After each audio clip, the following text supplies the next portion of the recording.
Hello everyone, welcome to happy home makers hub. ఇవాళ మనం చూడబోతున్నాం బ్రెడ్ హల్వా. దీనికి మనకు కావాల్సిన ఇంగ్రీడియంట్స్ వైట్ బ్రెడ్, షుగర్, గీ, రోస్టెడ్ బాదం అండ్ మిల్క్. దీన్ని మనం సైడ్స్లో ఇలా రిమూవ్ చేసి తర్వాత మిక్సీ జార్లో వేసుకొని రఫ్గా ఇలా పౌడర్ చేసుకోవాలి. తర్వాత కడాయిలో ఒక 2-3 స్పూన్స్ నెయ్యి వేసుకున్న తర్వాత మనం ఇందాక మిక్సీ పట్టించుకున్న మిశ్రమాన్ని దాంట్లో వేసి ఒక 5 మినిట్స్ కలబెట్టాలి. ఇది కొద్దిగా బ్రౌన్ కలర్ అయ్యేదాకా ఇలా కలబెడుతుండాలి.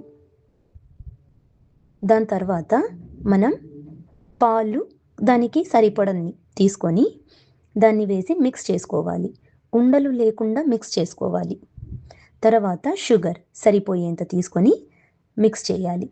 దాని తర్వాత రోస్ట్ చేసి పెట్టుకున్న బాదాం పౌడర్ని అందులో వేసి మిక్స్ చేయాలి. తర్వాత గార్నిషింగ్ కోసం కొద్దిగా గీ వేసుకోవాలి. అంతే. తర్వాత ఎంతో రుచికరమైన బ్రెడ్ హల్వా రెడీ.